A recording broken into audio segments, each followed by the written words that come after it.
ensemble. Dans un premier temps, je pense qu'on va rentrer dans le vif du sujet tout de suite. Il n'y a pas beaucoup de longs discours à faire pour voir de quoi il est question avec ce que vous allez rencontrer aujourd'hui, puisqu'il est avant tout, je pense, question de pratique.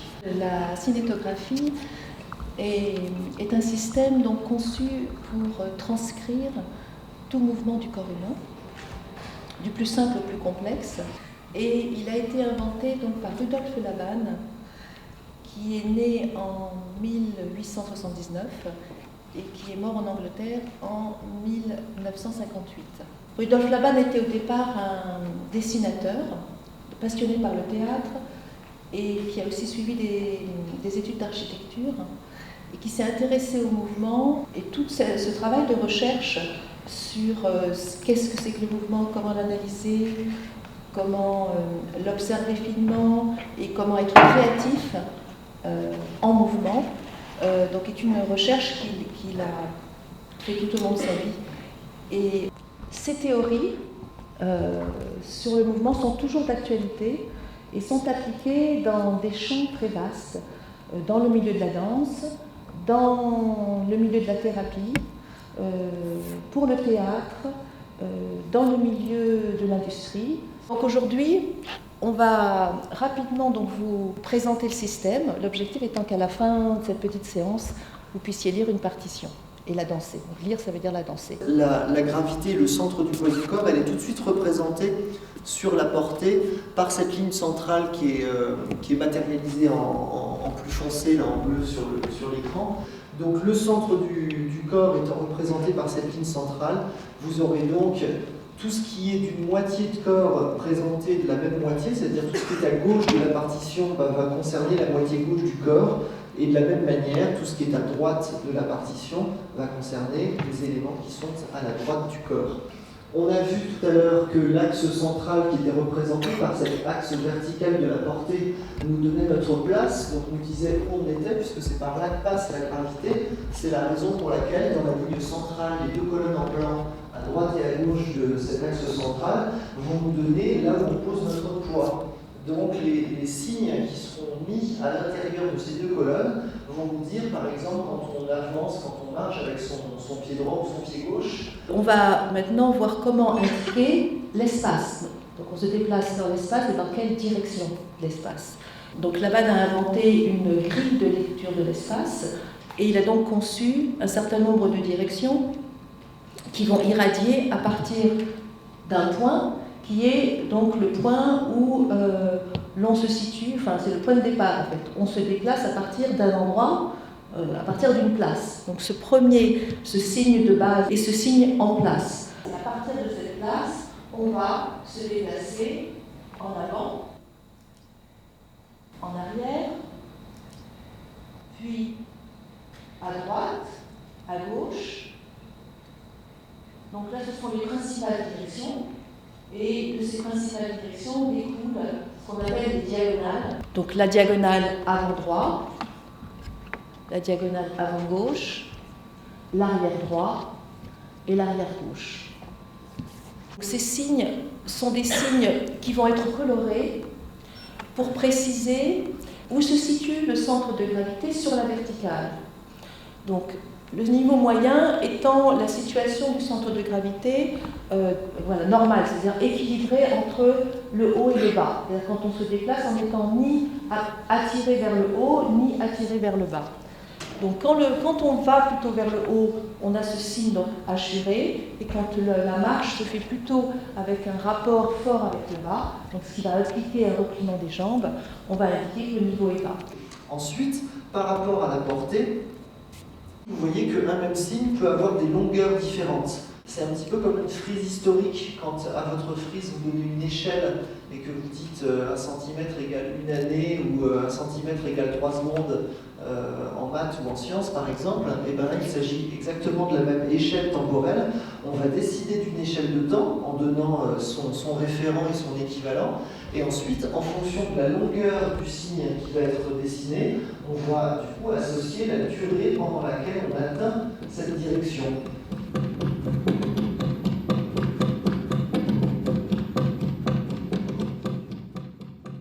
Bonjour. tout le monde, merci de votre présence. Est-ce que vous connaissez ce lieu? Non? Moi non plus.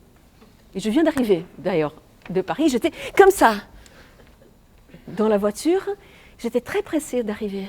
Quand vous êtes pressé, qu'est-ce que vous ressentez au niveau, quel genre de mouvement peut venir? Oui, oui, il y a quelque chose qui se passe. Hein? Oui, il y a des petits mouvements qui apparaissent. Hein? Où est-ce que vous êtes comme ça? Oh, je suis pressée, ça va arriver. Peu importe, je n'arrive pas à avoir cette sagesse. Hein. Est-ce que vous arrivez? Et en plus, il y avait quelque chose qui était compliqué, c'est que je ne connaissais pas les lieux. Je dis, mais j'arrive pas à imaginer l'atelier sans connaître le lieu. Et c'est comme ça qu'on va commencer à connaître ensemble.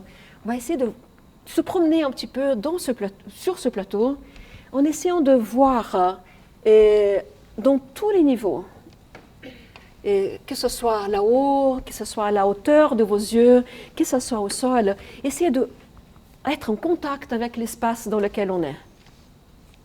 D'accord? Ça s'appelle l'espace général. On y va? Allez, essayez d'aller dans un temps à peu près neutre. Est-ce que vous marchez vite, vous marchez lentement? Est-ce que votre tête est mobile? Est-ce que ce sont vos pieds qui donnent les informations? Et dans l'espace, il y a nous.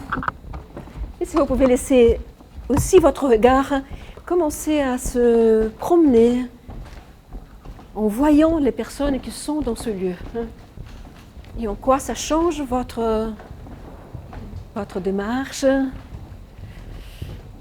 L'approche du mouvement Laban, ou Laban, ou Laban, et parle à cette conception très profonde du mouvement en tant que transformation. Ça veut dire qu'on n'a pas un regard vers le mouvement qui est arrêté, mais comment le mouvement se transforme. On a vu dans la cinétographie la trace de cette transformation. Mais la cinétographie, elle fait partie d'une approche qui est énorme, une approche qui parle à l'homme en tant que transformateur de lui-même et transformateur du monde. Il y a d'autres portes d'observation, d'autres portes d'expérience qui parlent également de transformation. Et là, j'aimerais m'arrêter un tout petit peu dans cette partie-là parce qu'elle est très profondément liée à la cinétographie. C'est le rapport de l'être humain avec l'espace. Souvent, on parle d'espace comme quelque chose qui est différent de nous. C'est l'homme et l'espace. Pourquoi ne pas parler de spatialisation de l'homme, spatialisation du corps? Qu'est-ce que c'est que cette histoire? La spatialisation du corps, c'est quelque chose de très premier que l'être humain expérimente dans la première année de sa vie, avant de connaître la cinétographie, bien sûr. Et le bébé, il va explorer par des coordinations, il va explorer ce qui est devant, ce qui est derrière. Vous voyez, on parle déjà d'espace, devant, derrière. On va parler d'un côté du corps, un autre côté du corps. C'est déjà une spatialisation du corps. On va parler du haut et on va parler du bas. Une autre spatialisation et une autre qui est atteinte au moment où on arrive à la marche. C'est tous les mouvements qui croisent. En fait, tout le travail, c'est un travail de l'espace, que là-bas on appelle la choréotique ou l'harmonie spatiale, va nous donner des supports extrêmement solides pour l'expérimentation, pour la création, et pour dans notre processus de transformation et d'adaptation et d'adaptabilité, qu'on puisse avoir des repères qui nous indiquent « allez là, allez là, allez là, et pourquoi pas là ?» Dans cette promenade, vous pouvez utiliser maintenant uniquement des parcours rectilignes. On trace des lignes dans cet espace.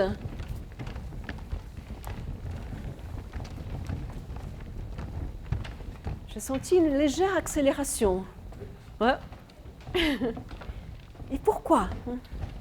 Est-ce qu'on est obligé de marcher tout le temps en avant? Est-ce qu'on ne pourrait pas se dire que dans un même parcours, sur une même ligne, on marche en arrière, on marche sur le côté?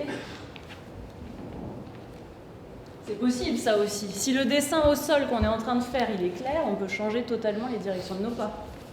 On est d'accord?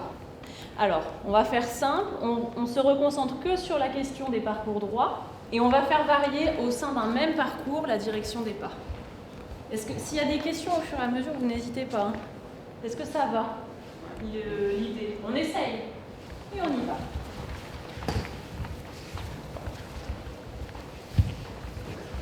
Attention que ce soit bien des lignes droites.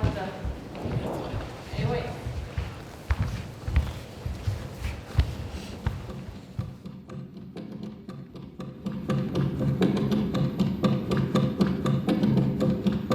D'abord et d'entrée, je crois qu'il faut voir ce qu'est un robot humanoïde.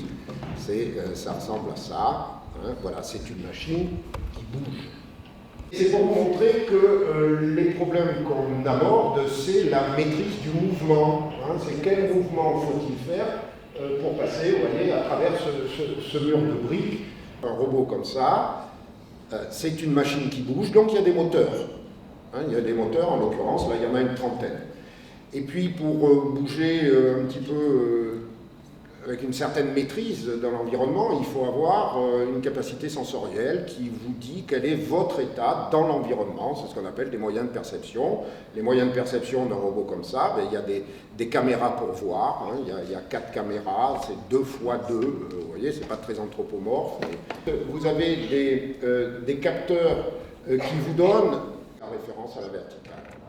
La verticale, on est condamné à Newton, à cette gravité-là qui est verticale. Elle n'est pas horizontale, elle n'est pas oblique, elle est comme ça. Et ça, c'est une donnée absolument fondamentale où on mesure la verticale avec des capteurs dédiés qui sont des gyroscopes, des accéléromètres, qui représentent, on l'oublie, on parle toujours, nous, des 5 sens, hein, qu'on a, le toucher, le goût, chez nous, la vision, l'ouïe, etc. Alors, en fait, c'est faux, on a 6 sens, on oublie très souvent, peut-être parce que la découverte est peut-être plus récente dans l'histoire, mais on a un référentiel par rapport à la verticale qui se situe dans l'oreille interne, qui s'appelle le système vestibulaire. Donc nous, on a ce capteur-là. Et quand ce capteur fait défaut, ce qui m'est arrivé déjà, vous ne pouvez pas vous lever de votre lit. J'étais obligé de ramper. Je ne pouvais pas avoir la station verticale. Donc n'oubliez pas, c'est un capteur absolument fondamental de la verticalité. Et on l'a suspendu, et c'est pour vous montrer toutes ces possibilités hein, de mouvement. Donc vous avez les 30 moteurs qui sont en action les uns après les autres et qui vous définissent ce qu'on appelle les degrés de liberté du robot. Pour le robot, on a 30 moteurs. Pour le corps humain, on a 600 moteurs, 600 muscles hein, pour animer ça. Et là, on arrive à quelque chose qui est absolument fondamental, qui est comment définir un corps dans l'espace.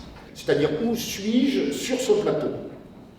Et pour ça, j'ai 2 variables, c'est-à-dire je dois avoir un point va être caractérisé par 2 coordonnées. Donc vous avez des repères externes qui vous situent au monde, et vous avez des repères internes qui vous disent la posture. Chaque être humain a un espace.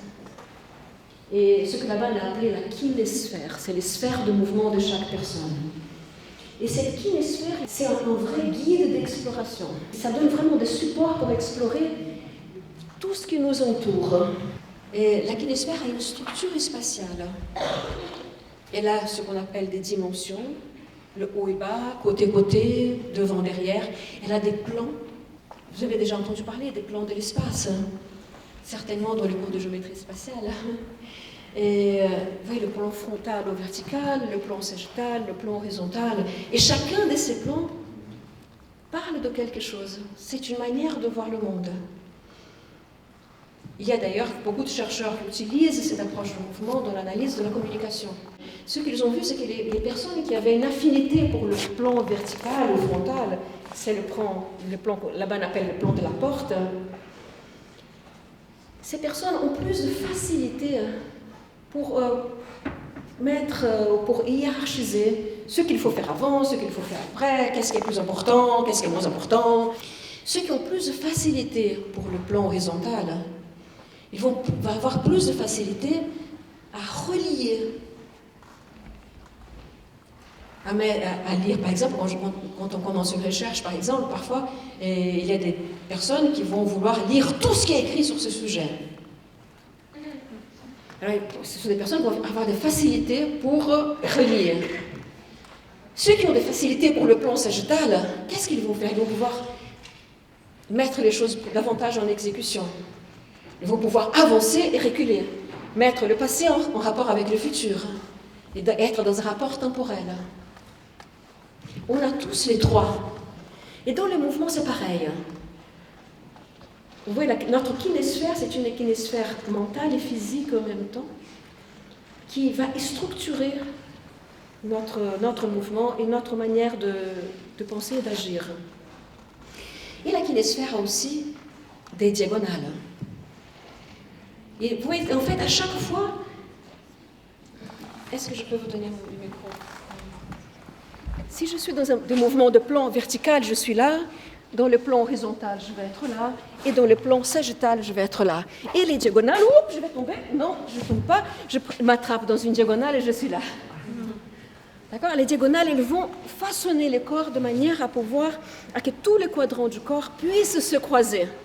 Si on veut faire une machine qui soit un tant soit peu universelle et qui puisse travailler en partageant le même environnement que nous, ce qu'il faut comprendre, c'est que notre environnement est anthropomorphe. Pourquoi y a-t-il des chaises dans notre environnement? Pourquoi y a-t-il des tables qui font à peu près 60 cm de hauteur? C'est tout simplement parce que nous sommes des bipèdes.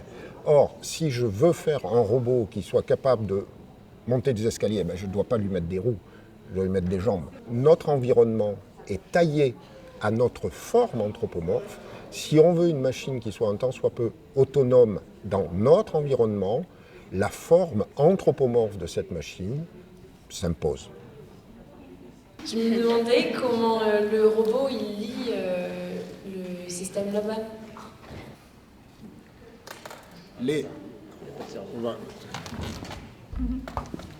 La question qu'on se pose en robotique, c'est pourquoi on bouge. Un robot, il est fait pour faire des choses, il est fait pour peindre votre voiture, il est fait pour suivre des traces, il est fait dans le futur pour nous rendre des services, aller prendre un objet par exemple, voilà, aller prendre la bouteille d'eau. Alors, on va essayer de comprendre comment on peut prendre la bouteille d'eau. Qu'est-ce que ça veut dire prendre la bouteille d'eau? C'est-à-dire on commande le robot et on le commande dans l'espace physique.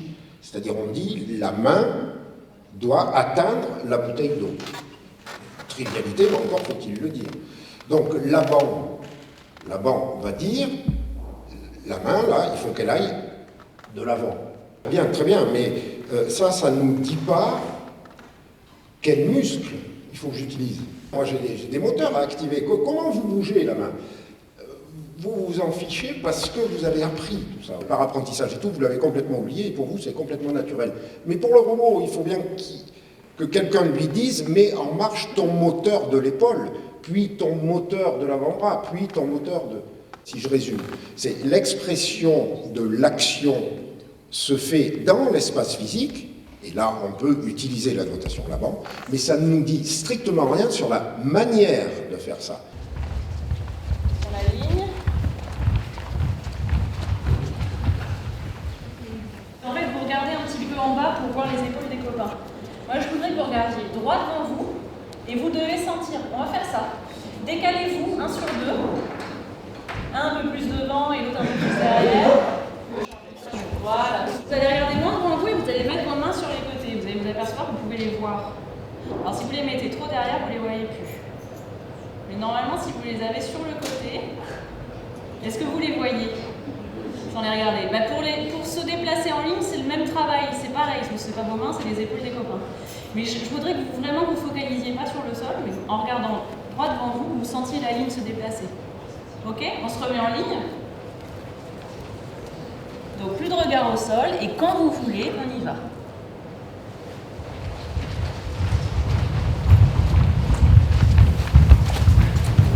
Encore eu un ou deux regards au sol. Attention au bout de la ligne là-bas, il y a des petites courbes qui se créent. Allez, tout en haut, vous voulez.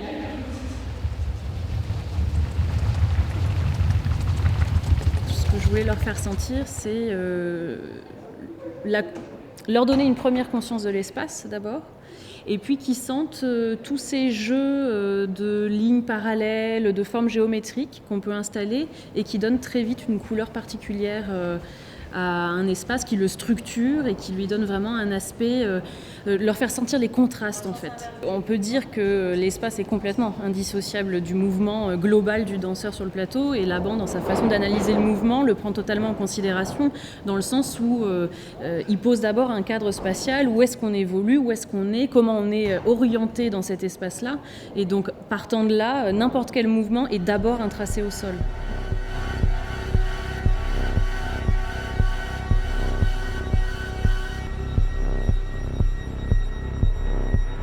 Moi j'ai écrit une partition, je suis en train d'écrire la deuxième des chorégraphies d'Olivier Dubois. Donc la première c'est Révolution et celle-ci c'est Tragédie. Et c'est deux pièces dans lesquelles on retrouve le même élément de base qui est la marche. La marche d'une façon obsessionnelle, donc répétitive, et qui va petit à petit avoir des altérations et petit à petit une écriture chorégraphique qui va se développer, mais à partir d'une marche. Donc, quand je dis répétitive et obsessionnelle, Tragédie, c'est une demi-heure de marche avant qu'il y ait la qu'il y ait des phrases plus développées. Et Révolution, c'est une pièce qui dure 2h15 et où il y a aussi 3/4 d'heure que de marche. Et en fait, tout le jeu, ça va être de, en même temps, marcher à l'unisson et de créer des décalages déjà rien que dans les rythmes de la marche. Donc tout le monde est d'accord, la première c'est une marche de 6 pas qui commence avec la main droite. Hein. Et des 6 pas qui s'enchaînent. C'est bon 4, 5, 6 et 1, 2, 3, 4, 5, 6. Merci. On peut lire la deuxième avec la même pulsation, sauf que maintenant, chaque transfert va durer 2 temps. 4, 5, 6 et 1, 2, 3, 4, 5, 6. Et on va se faire un plaisir de lire la dernière. 1 et 2 et 3 et 4 et 5 et 6 et 4, 5, 6. 1 et 2 et 3 et 4 et 5 et 6. C'est nul. On commence 4.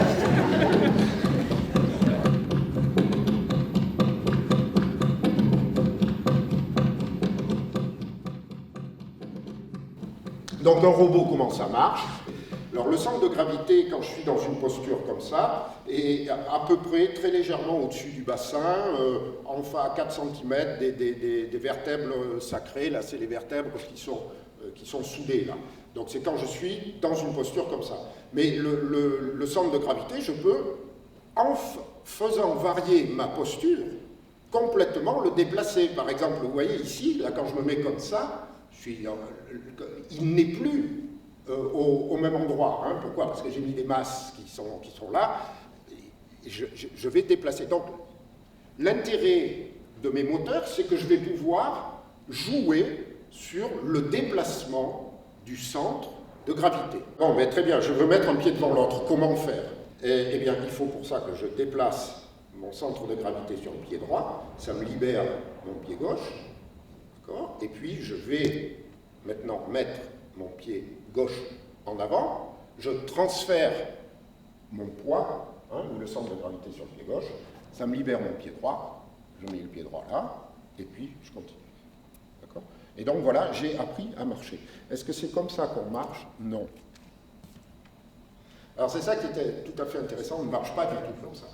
C'est-à-dire, quand on marche comme ça, le centre de gravité n'est pas toujours au-dessus du pied. Il peut être à l'extérieur. Alors, vous avez un robot ici, vous voyez qu'il est en position statique, et ici, un robot, on sent bien qu'il est en train de marcher. On sent bien que s'il ne mettait pas en mouvement, ici, il se casserait la figure. Alors, si vous regardez le polygone support qui est dessiné au sol, donc ici, vous avez les deux pieds au sol, donc le polygone support, c'est l'union des deux pieds. Ici, vous avez simplement sur le pied droit, bien, vous avez 2 points qui sont 2 points absolument fondamentaux, qui sont, alors vous voyez le centre de gravité qui est ici, il se situe, il est projeté au-dessus du polygone support, mais là, Hein, là, vous n'avez pas au-dessus du polygone support. Donc, d'après la théorie que j'ai esquissée rapidement, la physique que vous avez vue, ce robot doit tomber. Et il ne tombe pas. Pourquoi? Parce qu'il est en mouvement. D'accord? C'est une posture qui ne peut pas être une posture arrêtée. Et donc, vous avez un deuxième point qui est absolument fondamental, qui est un point qui se situe effectivement sur le pied, qui s'appelle le centre de pression. Et c'est le centre de pression qui va vous donner les conditions d'équilibre. Et donc, ce qui est absolument fondamental, c'est de comprendre la relation qu'il y a, pour un corps en mouvement, entre le centre de gravité et le centre de pression. Cette relation, c'est une relation mathématique. Hein, qui vient de la mécanique, c'est une équation très difficile à résoudre.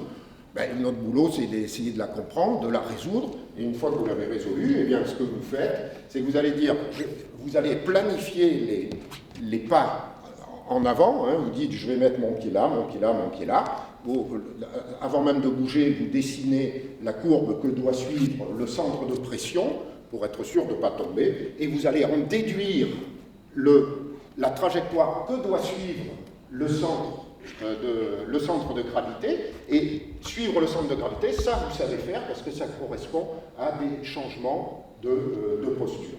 Et donc voilà ce que ça donne, voilà un robot qui marche.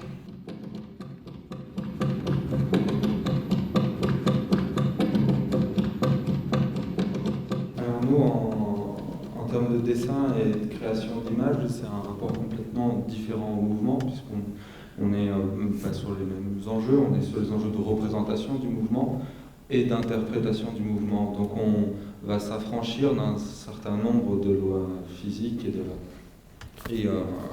et d'impératifs pour faire bouger quelque chose, et on va plus s'attarder sur l'expression de ce mouvement et son interprétation. Pour exprimer un mouvement, en dessin, on va plus s'attarder sur la ligne de force du mouvement plutôt que sur la notion d'équilibre. Donc ça va être vraiment... alors des fois elles correspondent, mais pas forcément, puisque quand vu qu'on est sur une représentation graphique du mouvement, on va pouvoir tout d'un coup faire dévier cette ligne de force. Mais par exemple dans un mouvement, la ligne de force, là c'est un mouvement de lancer, elle va évoluer pour arriver à un déséquilibre qui est par exemple le G contre. Il y a une deuxième notion qui est la notion d'orientation. Et dans cette orientation, on va avoir tous nos axes, donc c'est pareil comme les moteurs, puis on va les faire varier. Enfin, le dessin, à la base, le dessin d'observation, ça reste quand même quelque chose de très scientifique. Il n'y a qu'une fois qu'on arrive dans l'interprétation qu'on y amène l'émotion, puis voilà, toute la donnée artistique, mais à la base, ça reste de l'observation. Donc on a tous ces axes, et on les fait pivoter, on essaie de comprendre. Donc il y a l'axe principal du corps, là, qui est en rouge. Et puis ensuite, il y a les axes secondaires, la tête, les épaules, le bassin. Il y a toujours, en gros, un axe qui va mener le mouvement, qui va lui donner sa trajectoire.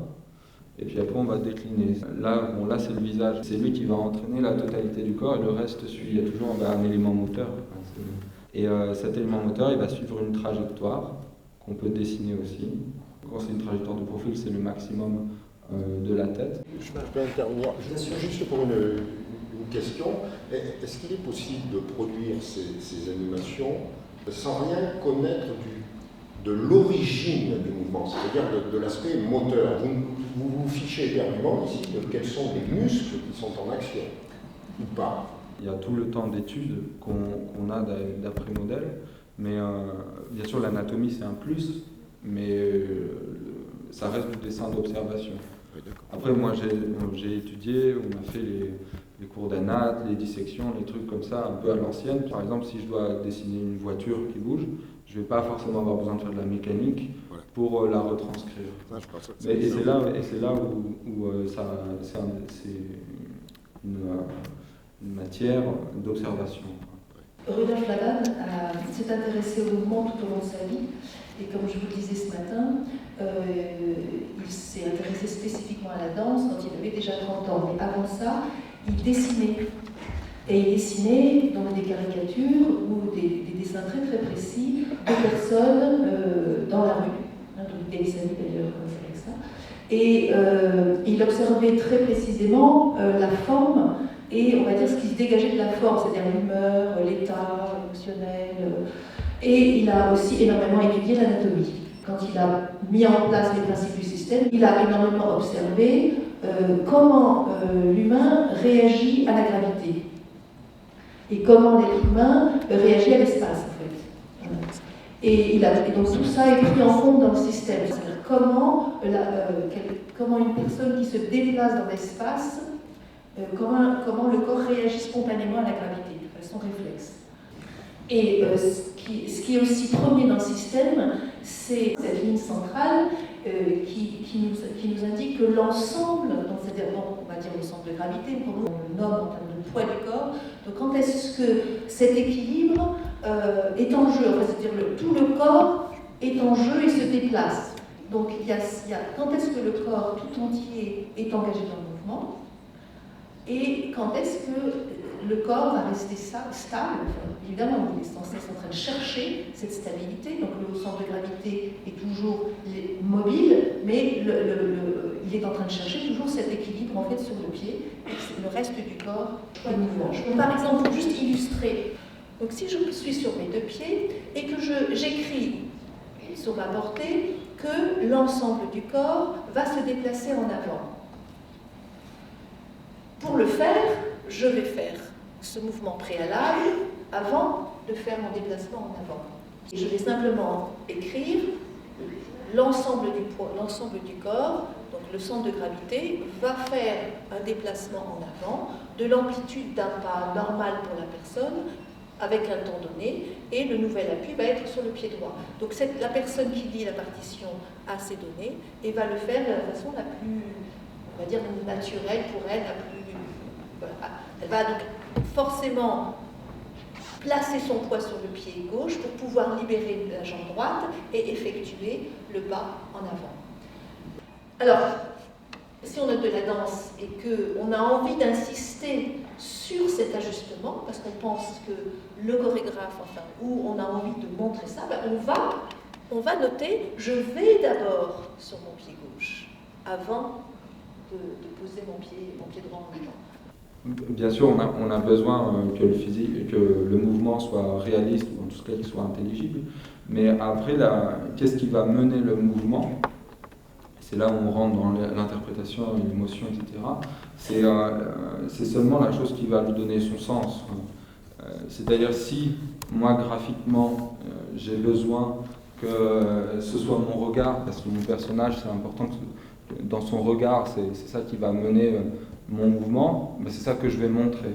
Si c'est les pieds, si c'est quelque chose de très terrestre, je vais être sur la notion de montrer les pieds. Par exemple, ça c'est une marche en silhouette et en dessin, et après on peut faire disparaître le corps pour n'avoir que la main, mais ça parle quand même d'une marche.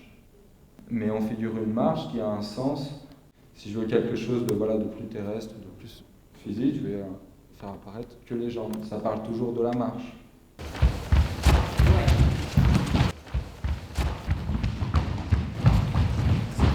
Il y a presque rien à dire, hein. Je ne sais pas si vous avez vu un peu les autres, mais c'est franchement pas mal au niveau de la ligne.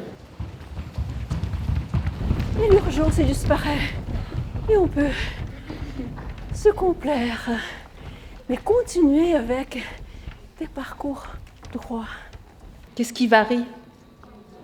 Le temps. Dans le troisième, il y a un espace vide entre deux appuis. Comment est-ce que vous traduiriez aucun signe dans la colonne où on est censé avoir des appuis? Le saut. Bravo. Le saut. Donc on voit bien que le saut est quand même tout petit. Il est beaucoup plus court que le temps du transfert.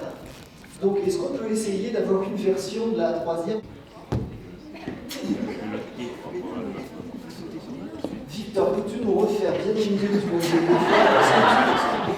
C'est très intéressant parce que tout le monde fait les mêmes genres de suggestions. Qu'est-ce que tu as suggéré? Tu peux nous faire tout ce que tu as fait là maintenant? Qu'est-ce qu'il a fait avec son pied droit? Qu'est-ce qui se passe entre là? Tu peux nous le décomposer en deux actions? Là, déjà, alors là, ça c'est une première info, on est tous d'accord? Il a déposé le poids de son corps en avant sur sa jambe droite. Ensuite, qu'est-ce que tu as fait dans la deuxième partie de ta proposition? Fait un saut. Oui, et donc là, vas-y, fais-le. Il retombe sur quelle jambe? La même. Est-ce qu'on retombe sur la même jambe? Non. Ah, j'adore! Non, pas ça! Deuxième couche. Mathilde nous propose une alternative. Oui. Mais alors après, dit-elle, du coup, on ne peut pas repartir du pied gauche puisqu'on y est déjà. Quand on est là, elle nous fait un saut. Regardez déjà, tiens, c'est bien, on a des scotch, on peut se repérer en distance. Il n'y a pas d'arrêt. Pas d'arrêt, ça enchaîne. Comme un concours. C'est comme quand on court. Allez-y, courez-moi là-bas, s'il vous plaît.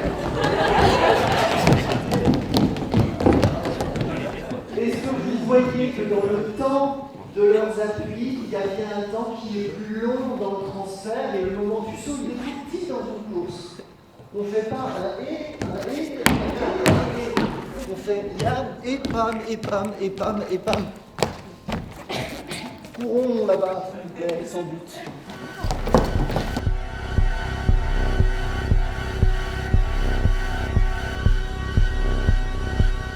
C'est une avancée en 12 pas. Donc, le danseur arrive du fond de la scène et il a 12 pas pour venir jusqu'à l'avant-scène.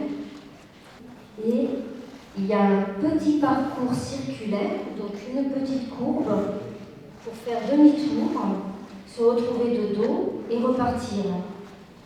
Quel signe, quelle contrainte, moi je vais écrire sur le papier, qui va amener l'état dynamique que Olivier Dubois demande à ses danseurs. Ici, je vous mets le petit virage. Donc, c'est sur les 2 premiers pas. Donc, en fait, il arrive ici à 12, il a 1 ou 2 pour faire son virage et continuer jusqu'à 12 pour remonter au fond de la scène. Pour vous montrer la régularité, ça ferait un virage qui ferait, voilà, comme ça. Donc, quelque chose de très régulier. Et c'est absolument pas ça qui est demandé. Ce signe-là veut dire un parcours circulaire en tournant sur la gauche et ce qu'on appelle une épingle dit que ce parcours circulaire va faire un demi-tour. Mais en fait, ce qui se passe, pour trouver un peu la dynamique, c'est sur le premier pas et le complément qui reste seulement sur le deuxième. C'est-à-dire que quand je suis ici, c'est vraiment de garder le parcours circulaire. Il faut vraiment que j'ai, comme disait Odile, l'intention, je vous le fais au sol, il faut vraiment que j'ai l'intention quand même de faire ce parcours. Il faut vraiment que j'ai l'intention de dessiner vraiment ça. Si je faisais un pivot, en fait, j'arriverais et hop, un pivot c'est pivoter sur une jambe, c'est tourner autour d'un axe. Là, mon axe, il est pas à l'intérieur de moi, il est à l'extérieur de moi. Je tourne autour de quelque chose là. Sauf que mon premier pas parcourt plus de chemin que mon deuxième pas. C'est ça que je suis en train de décrire. Voilà. Donc je m'oriente déjà, je suis déjà là-bas. Mais dans l'intention quand même d'avoir parcouru un parcours circulaire.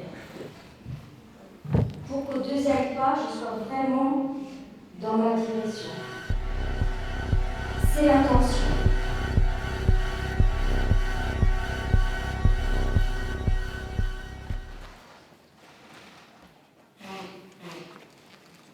Bon, alors maintenant, donc elle fait à sa façon pour l'instant. Maintenant, je vais lui demander de visualiser à l'avance le parcours qu'elle veut faire. Donc, le parcours, on a dit que c'était une ellipse. Vous voyez, ça fait ça, un petit rond, ça, un petit rond. Vas-y.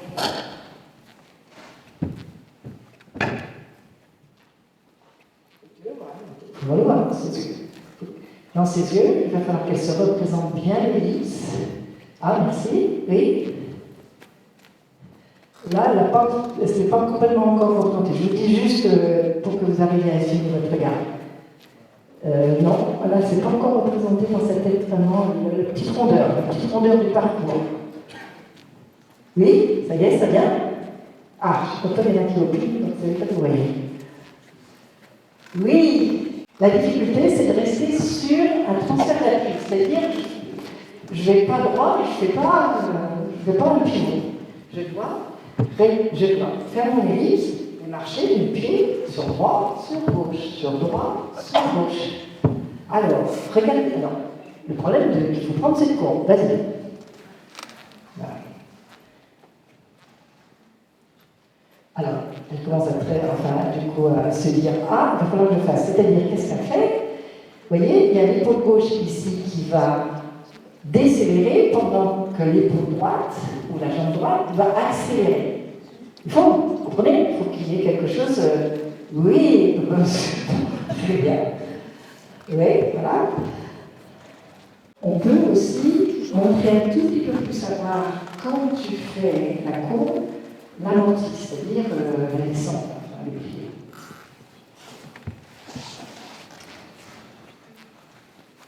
Oui. Alors maintenant, il ne faut pas faire pression.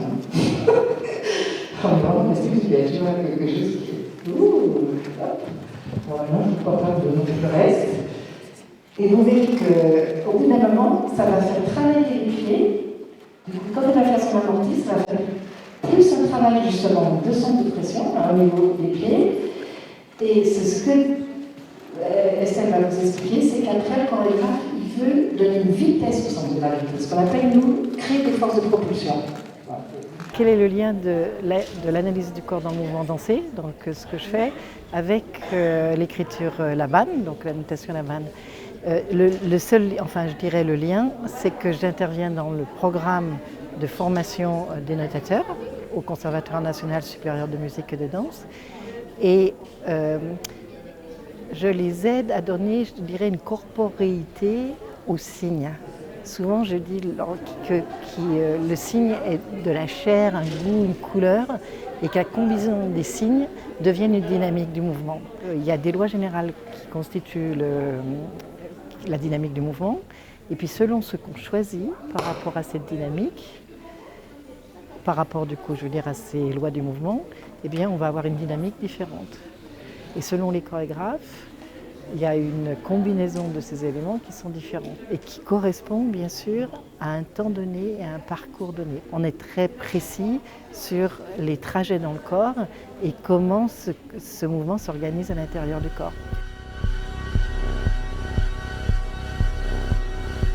J'ai observé des voyageurs dans le métro à l'heure de pointe, où il y a beaucoup de monde dans un wagon. Et j'ai noté, donc j'ai filmé et j'ai noté en notation là-bas. Je me suis intéressée comment les gens ils utilisent son corps pour s'appuyer contre quelque chose. Donc il y a une barre de maintien au milieu, il y a un strapontant, il y a des portes qui sont fermes. Donc tout de suite les gens ils vont chercher le meilleur score. Les voyageurs ils préfèrent tenir une barre comme ça et pas comme ça.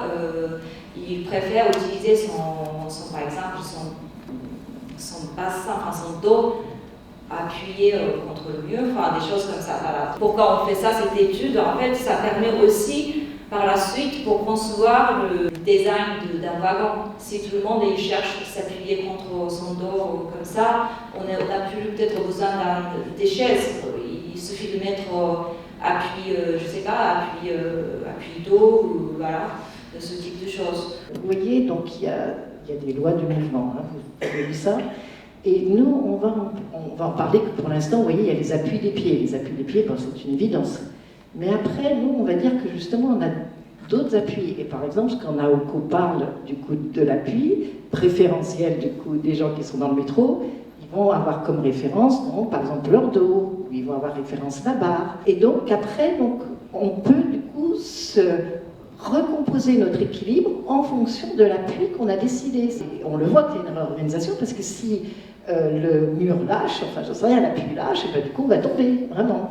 Et c'est ça qui est assez extraordinaire, c'est donc de repérer, c'est ce que tu fais Étienne d'ailleurs, c'est de repérer ce qu'on veut montrer à voir et qui correspond à un imaginaire, c'est ça qui est aussi un rapport au monde très très différent. Par rapport au travail d'appui, l'observation des passagers, mais je ne comprends pas très bien de quelle manière vous utilisez la notation de la langue.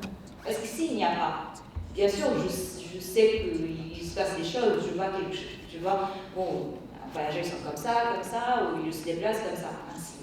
Mais la notation nous permet de dire, nous donner des critères en fait, des critères d'observation. Et quand il y a des critères comme ça, je peux faire des comparaisons, je peux faire des analyses. Je pense qu'il y a quelque chose qui a traversé les interventions jusqu'à présent, c'est la notion de support. J'ai vu sur les trajets les pieds, où on voyait les pieds tourner dans les dessins d'Étienne, on voyait quand même une surface noire qui était existante dessous, même sans dessiner le sol, qui représente une ombre qui nous permet d'avoir la référence du sol aussi. J'imagine, Étienne, plus on s'en passe, plus on transforme la réalité. Si dans le propos qu'on défend et qu'on veut montrer aux spectateurs, ça fait sens, parce qu'il faut avoir une notion de légèreté, il faut avoir une notion d'immatérialité, oui. Si on veut être sur quelque chose de très concret, très brut, non. Tout est la question du sens qu'on veut donner à nos images.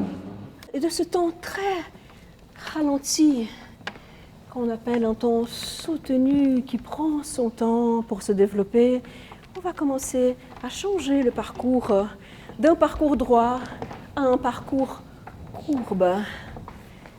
Et peut-être qu'on a une autre perception de l'espace. Si le parcours est courbe, on dessine des courbes, notre empreinte au sol, ce sont des courbes. Hop.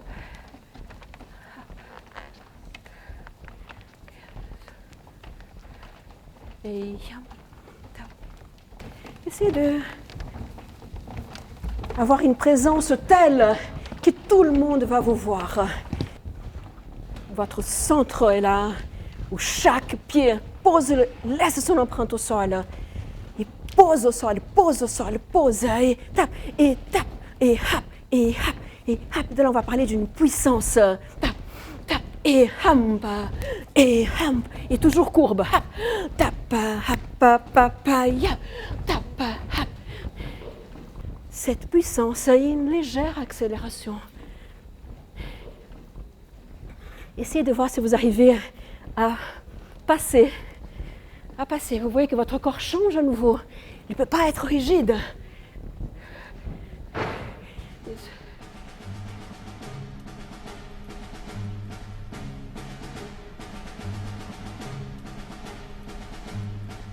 Alors qu'elles font une rotation en 6 pas, une rotation autour de la barre, là, il va y avoir une suspension. Et en fait, c'est pas une suspension, et c'est une suspension pendant laquelle le centre de gravité continue à avancer. Si je vous fais une suspension, qui est juste une suspension sans transfert du centre de gravité, et que je dois faire 4 pas pour faire un tour complet, ça va donner quelque chose où je serai de toute façon en retard par rapport à là où je dois être. C'est-à-dire c'est comme si mon centre de gravité était toujours en arrière de moi. Donc c'est aussi une façon de propulser et de pouvoir continuer à donner le temps. Du coup, il y a aussi pour le spectateur quelque chose d'hypnotique qui se met en place et quelque chose qui va modifier aussi l'état corporel du spectateur. Il y a quelque chose aussi qui va se mettre comme ça, vraiment en symbiose entre les danseuses sur scène et les spectateurs. C'est une pièce très éprouvante pour elle et pour les spectateurs. Moi, j'ai rencontré Olivier Dubois alors qu'il allait commencer la création de Tragédie et du coup, j'ai assisté à toute la création. Alors concrètement, j'étais assise à côté de lui pendant le mois et demi, 2 mois de création. Et j'ai pris en note tout ce qu'il disait et comme intention aux danseurs et toutes les indications qu'il était en train de donner. Le fait d'être immergé là, dans la création, voilà, c'est le moment où moi je suis comme un réceptacle et voilà, je filtre pas. J'organise déjà un peu dans ma tête parce que je vois déjà ce qui est de l'ordre de l'espace, ce qui est de l'ordre... Enfin voilà, je m'en suis rendu compte avec l'autre assistant qui est son collaborateur et qui lui, il n'est pas dans un objectif d'écrire une partition et du coup ces notes elles sont personnelles sur son cahier, elles sont voilà, elles sont juste pour être faites pour être lues par lui. Et moi, je suis déjà en train de me dire que mes notes que je prends, elles sont faites pour être lues par les autres. Donc, je suis déjà en train de les organiser.